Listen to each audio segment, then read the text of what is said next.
பதில் கூறும் வண்ணமாக இப்பொழுது வருகின்றார் ரெவரண்ட் கோமஸ். வாங்க ஐயா, வாங்க. ஐயாவை பத்தி நான் குறிப்பிட்டே ஆகணும்.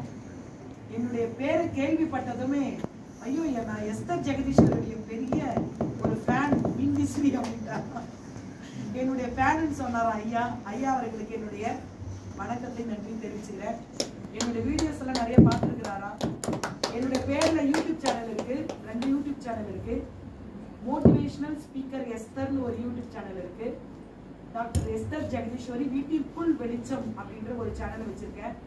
நேரம் கிடைக்கும் போது நீங்கள் பார்க்க வேண்டும், கருத்திட வேண்டும் என்று உங்களை தயவாய் கேட்டுக்கொள்கிறேன்.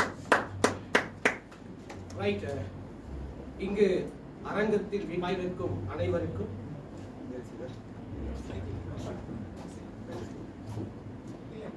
இங்கு அரங்கத்தில்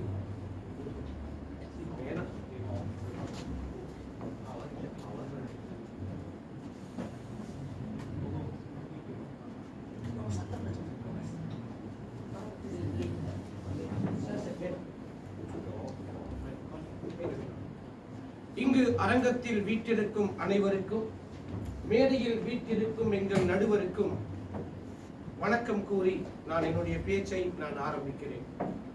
சரி, இங்கே ஒரு காரியத்தை எங்களுடைய ஒரு சகோதரர் கொஞ்சம் எல்லாரும் முன்னாடி வந்தீங்கன்னா நல்லா கேட்கலாம். எங்களுடைய கொஞ்சம் வர்க் பண்ணல, ப்ளீஸ் எல்லாம் கொஞ்சம் முன்னாடி. எதிரணியிலே வீட்டிற்கும் எங்களுடைய அன்பு நண்பர் அழகாக சொன்னார், இம்போர்ட்டன் அரிசி சாப்பிட்டு இல்ல இம்போர்ட்டனாவே உடம்பும் வளர்த்து இருக்கிற எங்களுக்கு இங்கே பொங்கல் என்னத்துக்கு என்று கேட்டார். நிச்சயமாக நான் ஒத்துக்கொள்வேன். நாங்கள் அனைவரும் இம்போர்ட்டன்ட் தான் இல்லையா? நாங்கள் அனைவரும் இம்போர்ட்டன்ட் தான், அவர்களும் இம்போர்ட்டன்ட் தான். எப்படி என்று கேட்பீர்கள் என்று சொன்னால், இன்று இந்த பொங்கலை பற்றி பேசிக் கொண்டிருக்கிறோமே, சற்று கிறிஸ்துமஸை பற்றி பேசுவோம். கிறிஸ்துமஸை பற்றி பேசுவோம். கிறிஸ்துமஸ் பற்றி நீங்கள் சிந்தித்தீர்கள் என்று சொன்னால், நட்டாலிக் என்ற ஒரு பெருநாள் தான் இன்று நாங்கள் அதை பெருமையாய் கிறிஸ்துமஸ் என்று கொண்டாடி கொண்டிருக்கிறோம். எத்தனை பேருக்கு அது தெரியும்? அது ரோமர்கள் சூரியனுக்கு நன்றி செலுத்தி சூரியனை புகழ்ந்து கொண்டாடின அதே டிசம்பர் 25ஆம் தேதி சூரியனை வழிபட்ட ஒரு நாள் தான் நட்டாலிக் சோசலிஸ்ட் என்று சொல்லுகின்ற ஒரு பெருநாள். அந்த பெருநாளை ஞானஸ்தானம்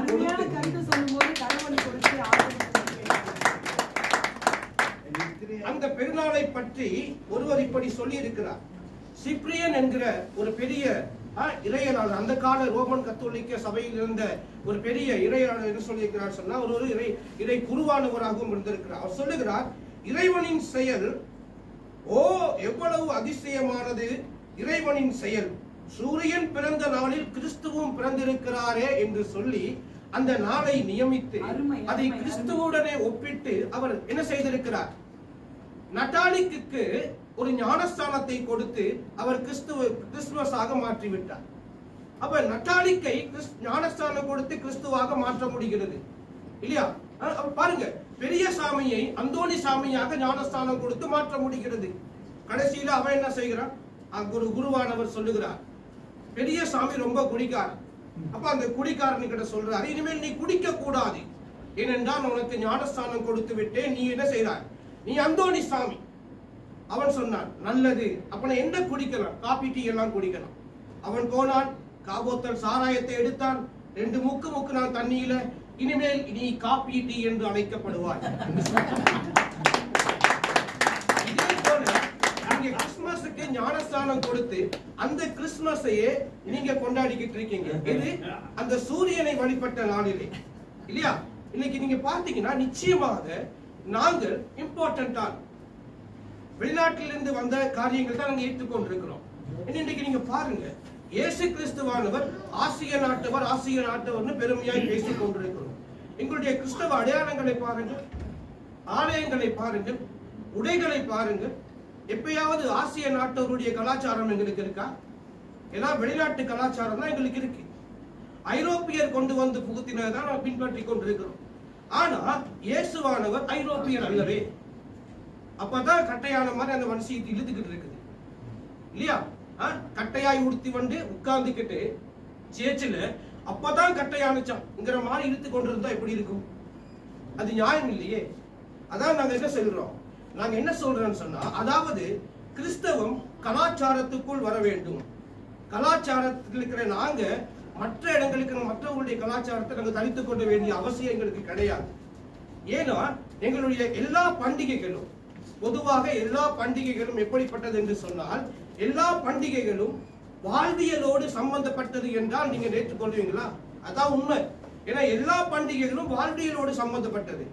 ஏன்னா யூதர்கள் அங்கே விடுதலை பெற்ற போது பஸ்கா பண்டிகை கொண்டாடப்பட்டு அவர்கள் விடுதலை பெருவிழா வந்துச்சு. அதனால அவர்களுடைய விளைச்சலை கொண்டாடின போது விளைச்சலுக்கு முதல் பலன் பண்டிகை வந்தது. ஒவ்வொரு பண்டிகைக்கும் அவர்கள் வாழ்வியலோடு சம்பந்தப்பட்டிருக்குது. அப்ப அப்படி பார்க்கும்போது எங்களுடைய தமிழர்கள் என்று சொல்லக்கூடிய ஆசிய நாட்டவர்களாக எங்களுடைய வாழ்வியல் எதோட சம்பந்தப்பட்டிருக்குது? உழவோடு சம்பந்தப்பட்டிருக்கிறது. அப்ப உழவோடு சம்பந்தப்பட்டிருக்க நாங்க என்ன செய்யறது? எங்களுடைய தொழில், எங்களுடைய உழைப்புக்கு நாங்க என்ன செய்யறோம்? அதை நாங்கள் கொண்டாடுகிறோம். எப்படி கொண்டாடுறோம்? சூரியனை கும்பிடுங்க, மாட்டை கும்பிடுங்க அப்படின்னு நாங்க சொல்லல. அதாவது நாங்க என்ன செய்யறோம்னு சொன்னா, நாங்க சொல்ல வர்ற காரியம், எங்களுக்கு ஆண்டவர் விளைச்சலை கொடுத்திருக்கிறார் என்பதை நாங்கள் போற்ற வேண்டும் என்பதுதான் எங்களுடைய காரியம். நாங்க கடவுளை சொல்லணும். அதான் இங்க இருக்கிற முக்கியமான காரியம். என்னுள்ளம் தேவன் பால் பொங்கி வழியுதே, இயேசுவை ரட்சித்தார் நான் ஆடி பாடுவேன், எவரும் அறியாரே என்னுள்ளம் பொங்குதே, பொங்கி பொங்கி பொங்கி பொங்கி பொங்கி பொங்கி வழியுதே. பாட்டுல பொங்க முடிஞ்சவங்களுக்கு நெசத்துல பொங்குறது இல்லையா? பாட்டுல பொங்க முடியுது.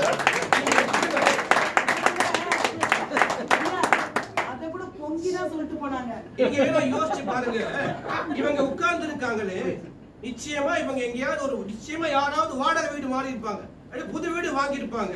ஒரு பானையில பொங்கல் பொங்காம உள்ளுக்குள்ள உடைஞ்சிருப்பாங்களா? இல்ல பால் பொங்காம உள்ள போயிருப்பாங்களா? சரி, அதுதான் பொங்காம போயிருப்பாங்களா? பொங்காம போயிருக்க மாட்டாங்க. நிச்சயமா என்னதான் இங்க பேசினாலும், அது பழையனாலும், அது எப்படிதான் இருந்தாலும், ஏன் ஜெபித்து விட்டு போனா உங்களுக்கு ஒன்னும் குறைஞ்சிடாதா? கட்டாயம் பாலை பொங்கியே தான் ஆகணுமா? அதுவும் ஐயா, பால் மட்டும் பொங்க கூடாது. பால் காய்ச்சல் அன்னைக்கு பிரியாணி சாப்பிட்டாதான் அங்க அந்த வீட்டுல பிரியாணி சாப்பிடணும். சரி, இப்ப நீங்க பார்க்கும் போது நான் பாத்தீங்கன்னா இங்க சரி, நாங்க உங்களுக்கு ஆதாரம் தர்றோம் பாருங்க. பழைய ஏற்பாட்டுல ஏப்ரல் காலத்துல அவங்க என்ன செஞ்சாங்க? யூதர்களுக்கு பார்லி அறுவடை நடந்துச்சாம். 2 சாமுவேல் 21:9 இருக்கு. பார்லி அறுவடை மே மாசத்துல கோதுமை அறுவடை வந்துச்சாம். இப்ப இந்த 2 அறுவடைக்காக அவங்க என்ன செய்யறாங்க? அவங்க அறுவடை காலம் இளையருட்காலம் 2ஐயும் சேர்த்து அவங்க என்ன செய்யறாங்க? தங்களுடைய பொங்கல் சொல்றதை விட முதல் பலனை கடவுளுக்கு நியமிச்சு அவங்க என்ன செய்யறாங்க? அவங்க கடவுளுக்கு நன்றி செலுத்துறாங்க. அப்ப அந்த பண்டிகை எதோடு சம்பந்தப்பட்டது? வாழ்வியலோடு சம்பந்தப்பட்டது. அவர்கள் உழைத்து கலைத்து அவர்களோடு இருந்த அந்த வாழ்வியல், அவர்களுக்கு பலன் தந்த அந்த கடவுளுக்கு அவங்க நன்றி செலுத்துறாங்க. அப்படி நன்றி செலுத்த முடிந்தவங்களுக்கு என்ன செய்ய முடியாது? அவங்க நன்றி பலன் பெற்றவர்கள் என்ன செய்யறாங்க? கடவுளுக்கு நேராய் கடவுளை தொழுது கொள்றாங்க, கடவுளுக்கு நன்றி செலுத்துறாங்க. அப்ப அதனாலதான் நாங்க என்ன செய்யறோம்? நாங்க என்ன சொல்றோம்னு சொன்னா, அதாவது ஆண்டவர் எங்களுக்கு கொடுத்த காரியங்களுக்கு நாங்க நன்றி செலுத்ததான் நாங்க பொங்கலை கொண்டாட சொல்றோம். இங்க பாருங்க, இங்க சொல்றாங்க இந்து கடவுள் வழிபாடுகளுக்கு எல்லாமே என்ன இருக்கு? ஒரு புராணம் இருக்கு. நிச்சயமா புராணம் இருக்கு நாங்க சொல்றோம். ஆனா பொங்கலுக்கு புராணம் இல்லை. நாங்க என்ன செய்யறோம்னு சொன்னா, அதை நாங்க எப்படி மாத்தி வச்சிருக்கோம் பாருங்க. நல்லா சொன்னா இப்படி சொல்லலாம். ஏன்னா கிறிஸ்தவங்க என்ன செய்வாங்கன்னா, அதிகமா ஒரு கேள்வி கேட்பாங்க. யாராவது பைபிள் சைடு எடுத்தா என்ன கேள்வி கேட்பாங்க தெரியுமா? பாஸ்டர், பண்டி சாப்பிடலாமா? கேட்டிருக்காங்களா இல்லையா? நிறைய பேர் கேட்பாங்க. நான் என்ன சொல்லுவேன்னா, அந்த ஏன்னா நாங்க ஏதாவது இல்லைன்னு சொல்லி பாருங்க, டக்குன்னு கேட்பாங்க தெரியுமா? அப்ப பேதுருக்கு கூடையா இறங்கி காட்டினாரு அப்படின்னு கேட்பாங்க. நீங்க பாத்தீங்கன்னா அது இறக்கி காட்டினது என்னதுக்கு? போய் புறஜாதியாருக்கு நீ சுவிசேஷம் சொல்லு, அதான் மெயின் காரியம். அப்ப என்ன செஞ்சிட்டாங்க? பண்ண வேண்டியதை விட்டுட்டாங்க, பண்டிகை மட்டும் பிடிச்சிட்டாங்க. ஏன்னா யாருமே பண்றது இல்லை. பிரச்சனை என்னது? பண்ண வேண்டியதை விட்டுட்டாங்க, பண்டிகை மட்டும் பிடிச்சிட்டாங்க. இப்ப இதுதான் பிரச்சனை. இங்க என்ன காரியம்னா, இங்க எல்லாரும் பின்னு கேட்கிற அந்த பண்டிகைக்கு பின்னால் அது இருக்கு, இந்த பண்டிகை இருக்கு, இந்த பண்டிகை இருக்குன்னு சொல்லி எப்பவுமே அந்த சாப்பிடுறதும் அந்த சிலையும் அதுதான் அவங்களோட கண்ணு முன்னுக்கு இருக்கு. ஆனா அதுக்குள்ள இருக்கிற விஷயம் என்னது? கடவுள் எனக்கு விளைச்சலை கொடுத்திருக்கிறார், நீ கடவுளுக்கு நன்றி செலுத்து. அதான் அங்க இருக்கிற முக்கியமான காரியம். அதை விட்டுட்டு நாங்க என்ன செய்யறோம்? இன்னைக்கு இதை நாங்க தவறுன்னு பேசிக்கிட்டு இருக்கோம். நான் சொல்லுவேன், இந்த பொங்கல் கொண்டாடுவது தவறு என்று நாங்க பேசினா கிறிஸ்துமஸ் கொண்டாடுவது தவறுன்னு நான் சொல்லுவேன். நிச்சயமா ஒவ்வொரு சேர்ச்சும் டிசம்பர் 25ஆம் தேதி நீங்க கொண்டாடக்கூடாது. ஏன்னா அது நிச்சயமாகவே சூரியனுடைய நாள். ஏன்னா அது சூரியனுடைய பிறந்த நாள் என்று சொல்லி அவர்களுடைய ரோமருடைய கணக்கு படி அது நியமிக்கப்பட்டிருக்கிறது. அப்ப அதுக்கு நீங்க ஞானஸ்தானம் கொடுக்க முடிஞ்ச உங்களுக்கு, பெரிய சாமி அந்தோணிய சாமி ஆக்க முடிஞ்ச உங்களுக்கு ஏன் இந்த காரியம் முடியாது? ஏன் முடியாது? அப்படின்னா நான் என்ன சொல்வேன்னா, நிச்சயமாகவே நாங்க இம்பார்ட்டன்ட் தான். நாங்க நிச்சயமா இம்பார்ட்டன்ட் தான், நாங்க ஒத்துக்கொள்றோம். ஆனா இம்பார்ட்டன்ட் சொல்லும் போது நாங்க என்ன செய்யறோம்? எங்களுடைய கலாச்சாரத்தை பாதிக்காதபடிக்கு எங்களுடைய கலாச்சாரத்தோட நாங்க என்ன செய்யணும்? கடவுளை தொழுது கொள்ளணும். இன்னைக்கு நீங்க பாருங்க, எந்த கல்யாணத்திலேயாவது சேர்ச்சில பட்டு சாரி வச்சு வர்றாங்களா? வர்றாங்க இல்ல. எப்பவுமே அந்த வெள்ளையும் சொல்லையுமா உடுத்திக்கிட்டு சித்த வீட்டுக்கு போற மாதிரி தான் போறாங்க இல்லையா? நம்ம நம்ம நம்ம கலர் என்ன அழகான colour, maroon colour, red colour எல்லாம் என்ன அப்படியே ஜிக்கு ஜிக்குன்னு போன, தலை நிறைய பூ வச்சு பொட்டு வச்சு போனா எவ்வளவு ஆசையா இருக்குது. பார்க்க முடியுதா? அப்ப நாங்க இம்பார்ட்டன்ட் தானே. கிறிஸ்தவம் இம்பார்ட்டன்ட் தான் இன்னைக்கு நிறைய ஆசைப்படுது. நிச்சயமா நாங்களும் இம்பார்ட்டன்ட் சொன்னா இவங்களும் இம்பார்ட்டன்ட் தான். ஐயா, நம்ம உண்மையிலே இம்பார்ட்டன்ட் தான். அந்த இயேசு கிறிஸ்துவினுடைய ஆவியை நம்ம இம்போர்ட் பண்ணிட்டு இருக்கோம். அதனால நம்ம எல்லாரும் இம்பார்ட்டன்ஸ் தான்.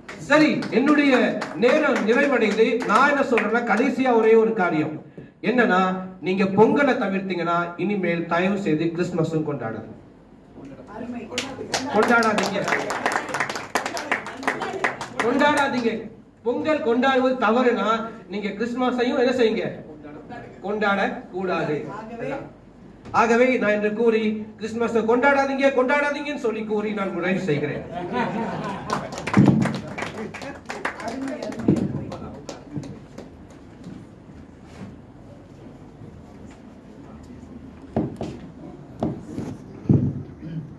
ரெவரண்ட் கோமஸ் அவர்கள் மிக அழகாக அவருடைய வாதங்களை எடுத்து வைத்தார்கள்.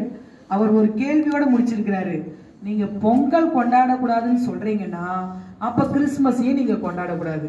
அப்ப கிறிஸ்துமஸை மட்டும் நீங்க கொண்டாடுறீங்களே, அதுவும் சூரிய நாள் தானே, அப்போ நீங்க ஏன் அதை மட்டும் இது பண்றீங்க அப்படின்னு ஒரு கேள்வியோட முடிச்சிருக்கிறாரு. ஐயா அவர்களுக்கு ஒரு உற்சாகமான கரவொலி கொடுக்கும்படி அன்போடு கேட்டுக்கொள்கிறேன். நிறைய இடங்கள்ல நாங்களும் பார்த்திருக்கோம். மோசஸ் முனைவர் மைக்கேல் ஃபாரடேவுக்கெல்லாம் தெரியும். பட்டிமன்றங்கள்ல கடைசி போக போக ஆட்கள் இருக்க மாட்டாங்க. ஆனா இந்த பட்டிமன்றம் ஆட்கள் முதல்ல இருந்ததை விட அதிகமாவே இருக்கிறாங்க. அப்படியே உட்கார்ந்து சரியான கருத்து வரும்போது தங்களுடைய உற்சாகத்தை அவங்க கரவொலியாக கொடுக்கின்றார்கள். உங்கள் அத்துணை பேருக்கும் எங்களுடைய பாப்பாமா பட்டிமன்ற குழுவின் சார்பாக நன்றிகளை தெரிவித்துக் கொண்டு